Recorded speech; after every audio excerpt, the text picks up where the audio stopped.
Health insurance policy तो आपकी cashless है, बहुत अच्छी बात है। लेकिन एक सवाल हमेशा आपके मन में रहता है कि कल को यदि आप खुद ही बीमार पड़ गए तो क्या आपकी फैमिली कैशलेस प्रोसेस यूज भी कर पाएगी, क्योंकि उनको तो जानकारी नहीं है। तो आज की हमारी वीडियो आपके और आपकी फैमिली के बहुत काम आने वाली है, क्योंकि इसमें हमने कैशलेस प्रोसेस को पूरी तरह से सिंप्लीफाई कर दिया है, इजी टू अंडरस्टैंड कर दिया है। तो कैशलेस प्रोसेस डिस्कस करने से पहले मैं आपको दो क्लैरिटी देना चाहूंगा। सबसे पहले क्लैरिटी ये है कि आप चाहे किसी भी कंपनी की पॉलिसी चला रहे हो, HDFC Ergo, ICICI Lombard, Niva Bupa, care health, Bajaj Allianz, कोई सरकारी कंपनी की पॉलिसी, हर कंपनी आपको पॉलिसी के अंदर कैशलेस और रिएंबर्समेंट दोनों फैसिलिटी ऑफर करती है। तो यदि किसी कारण से कभी आपका क्लेम कैशलेस नहीं होता तो आप रिएंबर्समेंट में भी फाइल कर सकते हैं। दोनों फैसिलिटी पॉलिसी के अंदर प्रोवाइडेड होती है। दूसरी क्लैरिटी ये है कि जो कैशलेस प्रोसेस होता है ये हर हॉस्पिटल में सेम होता है। चाहे फोर्टिस हॉस्पिटल में जाएं, चाहे गंगाराम में जाएं, चाहे मैक्स में जाएं, चाहे मेदांता में जाएं, चाहे किसी छोटे बड़े हॉस्पिटल में जाएं, हर जगह ये प्रोसेस सेम रहेगा और सेम स्टेप्स आपको फॉलो करने पड़ेंगे। तो ये जो पूरा कैशलेस प्रोसेस है इसको हमने टोटल 6 स्टेप्स के अंदर डिवाइड करा हुआ है। तो एक एक करके मैं आपको 6 स्टेप बताता हूं कि आपको क्या करना होता है। कैशलेस प्रोसेस का स्टेप नंबर 1 है हॉस्पिटल आइडेंटिफाई करना, कि किस हॉस्पिटल में हम अपने पेशेंट का ट्रीटमेंट करवाएंगे। इसके लिए हमें कंपनी की वेबसाइट पे जाना पड़ेगा या कंपनी की मोबाइल ऐप को इस्तेमाल करना पड़ेगा, जहां पर कंपनी के नेटवर्क कैशलेस हॉस्पिटल की लिस्ट हम चेक कर सकते हैं। यदि हमारा हॉस्पिटल इन लिस्ट में है तो हमारा कैशलेस ट्रीटमेंट हो जाएगा, और यदि बाई चांस हमारा हॉस्पिटल उस लिस्ट में नहीं है तो हमारे को क्लेम रिएंबर्समेंट में डालना पड़ेगा। यदि हम किसी नॉन नेटवर्क हॉस्पिटल में इलाज करा रहे हैं और रिएंबर्समेंट में अपना क्लेम फाइल करेंगे तो यहाँ पर हमें एक खास चीज का ध्यान रखना जरूरी है कि वो नॉन नेटवर्क हॉस्पिटल कंपनी की ब्लैक लिस्ट में नहीं होना चाहिए, क्योंकि हर कंपनी की एक black list of network hospital है जिन हॉस्पिटल्स में कंपनी ट्रीटमेंट अलाउ नहीं करती है। हॉस्पिटल आइडेंटिफाई करने के बाद अगला स्टेप है टाइप ऑफ ट्रीटमेंट, कि जो ट्रीटमेंट हम कराने जा रहे हैं किस टाइप का। 2 टाइप के ट्रीटमेंट होते हैं, एक होता है प्लान ट्रीटमेंट और दूसरा होता है इमरजेंसी ट्रीटमेंट। प्लान ट्रीटमेंट अक्सर होता है सर्जरीज में, प्रोसीजर्स में, जहां पे डॉक्टर ने हमें एडवांस में डेट दे रखी है कि आज से 10 दिन बाद आपको एक पर्टिकुलर सर्जरी करानी है। दूसरा होता है इमरजेंसी ट्रीटमेंट। ये जनरली एक्सीडेंट्स में, इमरजेंसी सिचुएशन में, डेंगू, मलेरिया, अचानक से कोई अटैक आ गया तो यहाँ पर इमरजेंसी ट्रीटमेंट करते हैं, पहले से कोई प्लान एडवांस में तैयारी नहीं है। यदि हमारा प्लान ट्रीटमेंट है तो कंपनी एक हमें फैसिलिटी ऑफर करती है कि हम एडवांस में कंपनी से कैशलेस अप्रूवल अप्लाई कर सकते हैं।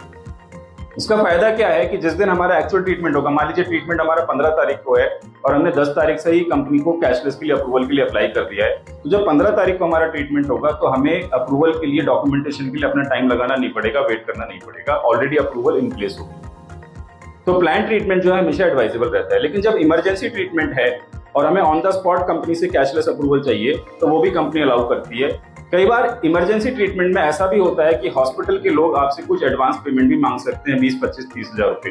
तो इसके लिए आपको घबराने की जरूरत नहीं है। ये जो एडवांस ट्रीटमेंट हॉस्पिटल वाले आपसे लेते हैं, जब आपकी अप्रूवल कंपनी से आ जाती है और जब फाइनल डिस्चार्ज होता है तो ये एडवांस आपको हॉस्पिटल के द्वारा रिफंड कर दिया जाता है या तो आपके बिल में एडजस्ट हो जाता है।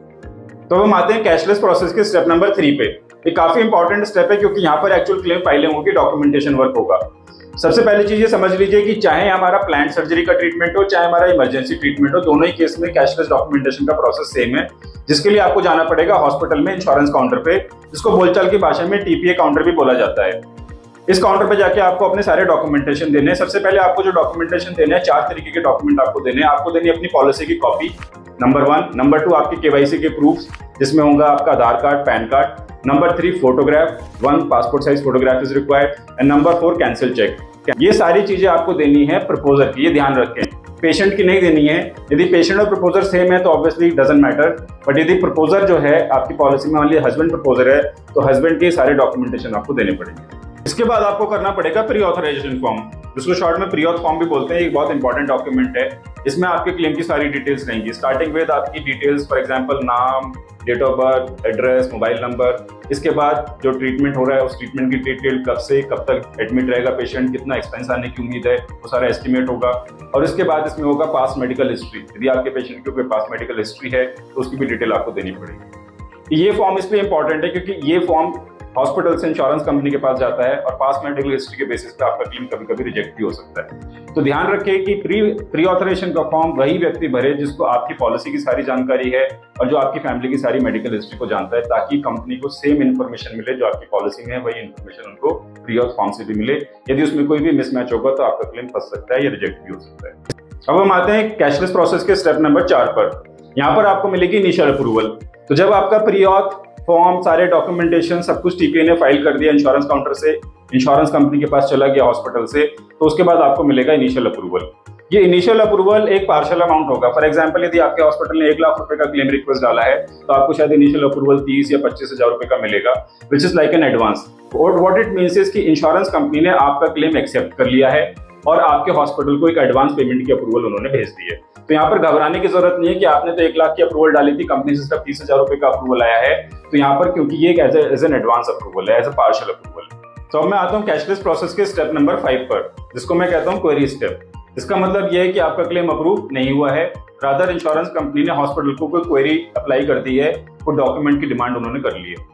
तो यहाँ पर भी घबराने की जरूरत नहीं है। सबसे पहला काम आपको ये करना है कि आपको क्वेरी लेटर चेक करना है, क्योंकि उसमें कंपनी ने एग्जैक्ट अपनी रिक्वायरमेंट मेंशन करी होती है। ये क्वेरी लेटर कहाँ आएगा? आपकी ईमेल पर आएगा, आपको एसएमएस पर आएगा और आपकी कंपनी की मोबाइल ऐप पर भी आएगा। इस क्वेरी लेटर में जो कंपनी की रिक्वायरमेंट होगी वो 2 टाइप की हो सकती है, या तो वो डॉक्यूमेंट आपने प्रोवाइड करने हैं या वो डॉक्यूमेंट आपके हॉस्पिटल या डॉक्टर ने प्रोवाइड करने हैं। यदि आपने कोई डॉक्यूमेंट प्रोवाइड करने हैं तो ऑब्वियसली वो आपको अरेंज करने पड़ेंगे और हॉस्पिटल के जो इंश्योरेंस काउंटर है या टीपीए काउंटर है वहां पर सबमिट करने पड़ेंगे, ताकि वो डॉक्यूमेंट्स वो इंश्योरेंस कंपनी को सबमिट कर सके।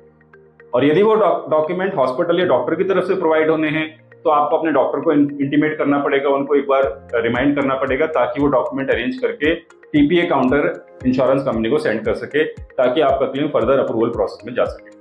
क्वेरी में कभी कभी कंपनी डॉक्यूमेंट्स के अलावा इन्वेस्टिगेशन भी आपके क्लेम में असाइन कर सकती है, जिस केस में इन्वेस्टिगेटर आपको विजिट करेगा, आपके पेशेंट से भी शायद मीटिंग कर सकता है, वो आपसे अपने क्लेम की बीमारी की जानकारी हासिल करेगा और कोई फॉर्म भी आपसे भरवा सकते हैं, साइन करवा सकते हैं। जो भी डॉक्यूमेंट, जो भी डिटेल आप इन्वेस्टिगेटर को देते हैं, प्रेफर करें कि आप उसकी कॉपी अपने पास रखें फ्यूचर रिकॉर्ड्स के लिए, ताकि जरूरत में आप उसको इस्तेमाल कर सकें। अब हम आते हैं छठे और लास्ट स्टेप पे, जहां पर हमें मिलेगी फाइनल अप्रूवल। ये कब मिलेगी? ये मिलेगी डिस्चार्ज के टाइम पर। जब हमारे पेशेंट का डिस्चार्ज का टाइम होगा तो हॉस्पिटल के द्वारा डिस्चार्ज समरी और जो फाइनल बिल है हॉस्पिटल का वो इंश्योरेंस कंपनी को सेंड करा जाएगा और इंश्योरेंस कंपनी उसको प्रोसेस करेगी और फाइनल अप्रूवल करीब 2 घंटे का टाइम इसमें आप मान के चल सकते हैं। इंश्योरेंस कंपनी हॉस्पिटल को इंटीमेट करेगी कि फाइनली क्या अप्रूवल उन्होंने आपके क्लेम का करा है। ध्यान रखें कि फाइनल अप्रूवल तभी आएगा जब हॉस्पिटल से फाइनल जो मेडिकल के पेपर्स हैं, डिस्चार्ज समरी है, फाइनल बिल है, वो हॉस्पिटल के द्वारा इंश्योरेंस कंपनी को भेजा जा चुका है।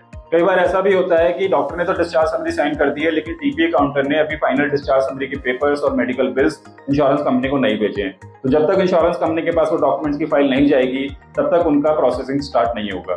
जैसे ही final bill, discharge summary, papers वगैरह हॉस्पिटल से इंश्योरेंस कंपनी को जाते हैं, इंश्योरेंस कंपनी, ज्यादातर इंश्योरेंस कंपनी आपको एक एसएमएस और ईमेल भेजती है कि उनको फाइनल डिस्चार्ज के पेपर रिसीव हो गए हैं। तो इसका मतलब आप कंफर्म हो सकते हैं कि हॉस्पिटल ने आपकी प्रोसेसिंग कंप्लीट कर दी है। तो पहली सिचुएशन था कि आपका क्लेम पूरी तरह से अप्रूव हो गया है। यदि मान लीजिए आपका 2 लाख रुपए का क्लेम था तो कंपनी से पूरा 2 लाख रुपए का अप्रूवल आ गया है, तो यानी कि आपको कोई डिडक्शन या कोई रिजेक्शन आपके ऊपर अप्लाई नहीं हुआ। दूसरी सिचुएशन होती है कि आपको कोई डिडक्शन अप्लाई हुआ है, कि आपका क्लेम था मान लीजिए 2 लाख रुपए का, लेकिन कंपनी से अप्रूवल आया 1,60,000 रुपए का। तो जो 40,000 रुपए का अमाउंट डिडक्ट हुआ है उसका पूरा ब्रेकअप आप अपने approval letter, final approval letter में देख सकते हैं कि किस किस चीज की डिडक्शन हुई है, और यदि आपको उसमें कोई डिस्प्यूट है या आपको उसमें कोई काउंटर पॉइंट है तो आप इंश्योरेंस कंपनी से रिव्यू के लिए भी डाल सकते हैं। और तीसरी सिचुएशन होती है कि आपका क्लेम कंपनी ने रिजेक्ट कर दिया है, तो अगेन रिजेक्शन का रीजन भी आपको उस लेटर में मिलेगा कि किस वजह से रिजेक्ट हुआ है। अगेन उसमें यदि आपका कोई डिस्प्यूट है, आपका कोई काउंटर पॉइंट है, तो आप फिर से आप उसको रिव्यू के लिए डाल सकते हैं इंश्योरेंस काउंटर के थ्रू, टीपीए काउंटर के थ्रू। और यदि आप चाहते हैं तो आप अपना क्लेम रिएम्बर्समेंट में भी बाद में फाइल कर सकते हैं। रिएम्बर्समेंट क्लेम फाइल करने के लिए आपको पूरी प्रोसेस फॉलो करनी पड़ेगी। उसके लिए आप हमारे यूट्यूब चैनल पर बहुत सारे वीडियोस हैं रिएम्बर्समेंट क्लेम फाइलिंग के लिए, उनकी हेल्प ले सकते हैं और रिएम्बर्समेंट क्लेम अपना फाइल कर सकते हैं। तो ये था हमारा 6 स्टेप का कैशलेस क्लेम का प्रोसेस। यदि इसमें किसी भी पॉइंट में आपको अभी भी कोई डाउट है या कोई कंफ्यूजन है तो कमेंट सेक्शन में कमेंट करना ना भूलें। जुड़े रहें मिस्टर पॉलिसी के साथ ऐसे ही यूजफुल इन्फॉर्मेटिव वीडियोस के लिए। लाइक करें, शेयर करें, सब्सक्राइब करें। Thank you for watching.